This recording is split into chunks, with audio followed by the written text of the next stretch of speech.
Now, we're going to cover this story from multiple locations. We're going to be in Doha, Beirut, and we're going to be in Washington, D.C. We're going to start with Bernard Smith, who is live for us in Beirut there. Bernard, just talk to us about these latest attacks that you've been hearing about in Beirut.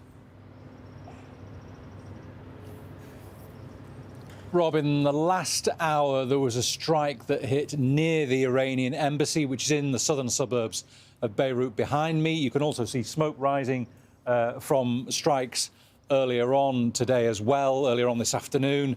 And, of course, there's been continuous airstrikes in southern Lebanon and in the east in the Bekaa Valley. Overnight, the Israelis said there were 25 waves of airstrikes, and they're coming in at an intensity that hasn't really been seen in Lebanon in all of the decades of conflict between Hezbollah and Israel. The Lebanese government now says so far 217 people have been killed in these airstrikes since Monday, 798 wounded.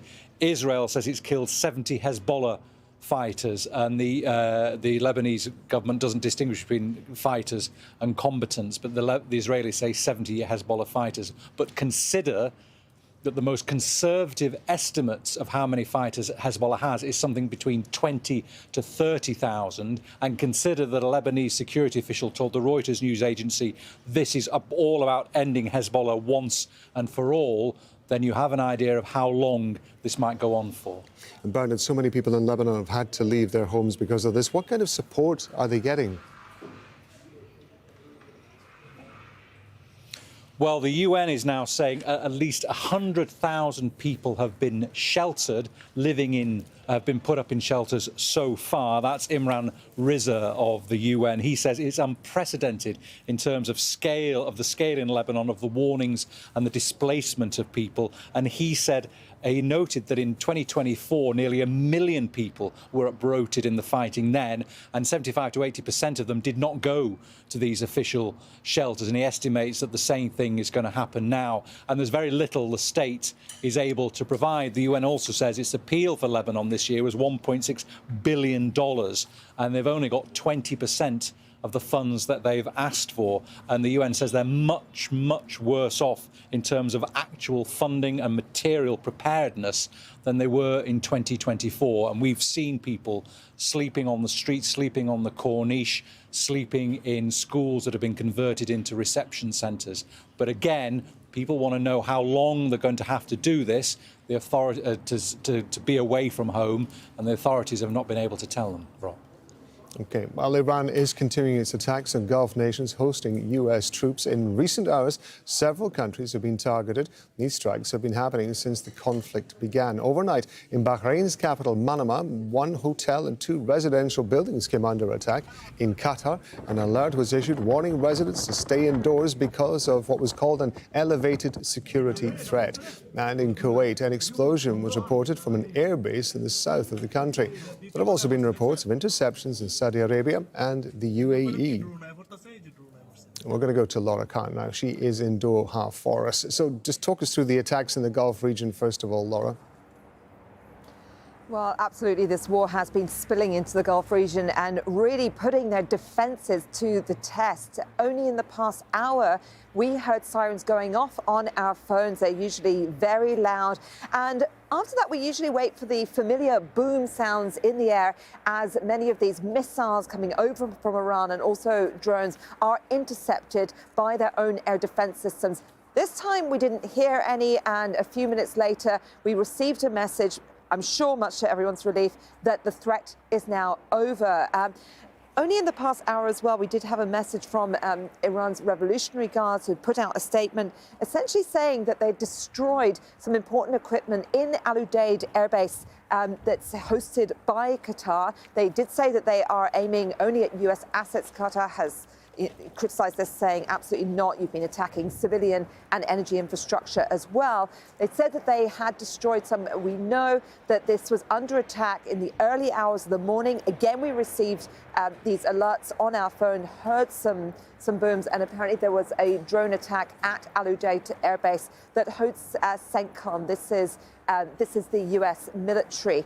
Now, this has been spreading across the Gulf. We've seen a huge amount of drones being sent towards the United Arab Emirates. There was 131 yesterday. In the past couple of hours as well, there's been sirens going off in Bahrain, and there's been an attack in Kuwait. We also know that this apartment building that you mentioned that was attacked in Bahrain, the Qatari ministry put out a statement saying that some of its military personnel were there on a joint mission with Bahrain, but there have been no injuries from that attack. Okay, let's get the view from Tehran now. We're going to go to Mohamed Vall.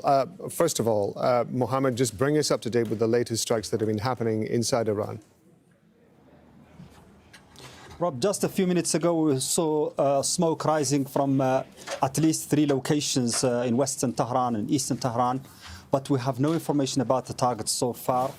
That's the latest. That's just a few minutes ago. But throughout the day, there have been reports about strikes either in Tehran or other cities. For instance, Bandar Abbas, Kermanshah, Qum and Ilam, those are some of the places that were hit during the day. We had before that Shiraz, where 20 people were killed in a residential area and 2 medical staff were killed. We have also Mahabad in the northwest. On the border with Iraq. That's also one of the places that were targeted earlier this morning. And the understanding is that it is a part of a systematic campaign by Israel to weaken the presence of the Iranian government in that area, Iranian army, because that area has Kurdistan fighters in it on the other side, on the Iraqi side. And the understanding here and the reports we get from the official sources is that Israel is trying to help the Kurdistan fighters push into Iran, and that's something that is raising a lot of concern here in the country.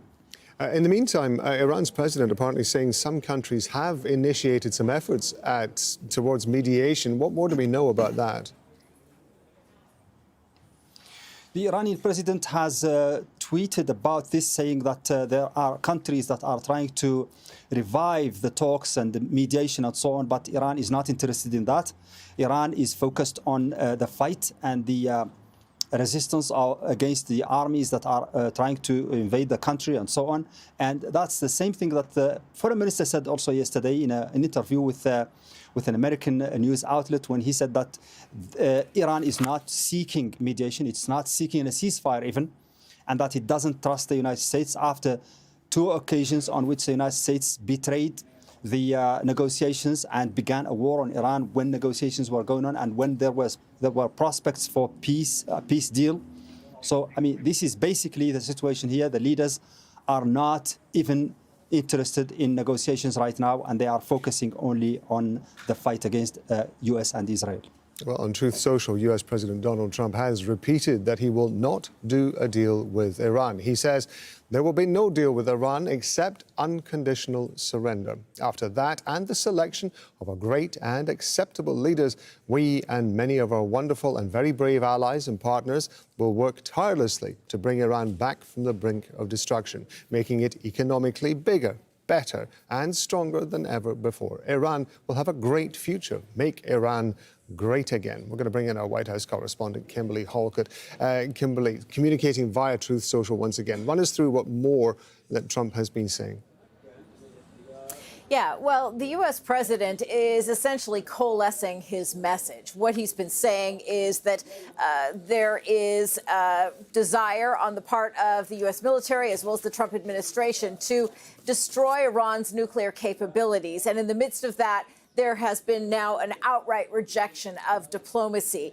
The goal right now for the United States, just as we heard from my colleague it is with Iran, is to maintain military pressure in order to achieve those military objectives. Now, it is important to note that while the Trump administration, and namely Donald Trump in his Truth Social posts, tends to be a little bit more flowery in his language and sort of broader in terms of the aspirational goals, the messaging coming from the Pentagon really seems to be more focused on operational planning. And the reason for that may have a lot to do with the fact that the American public is very concerned about this war and the fact that it could end up looking a lot more like the U.S. invasion of Iraq in 2003 or the conflict in Afghanistan that went on for a generation.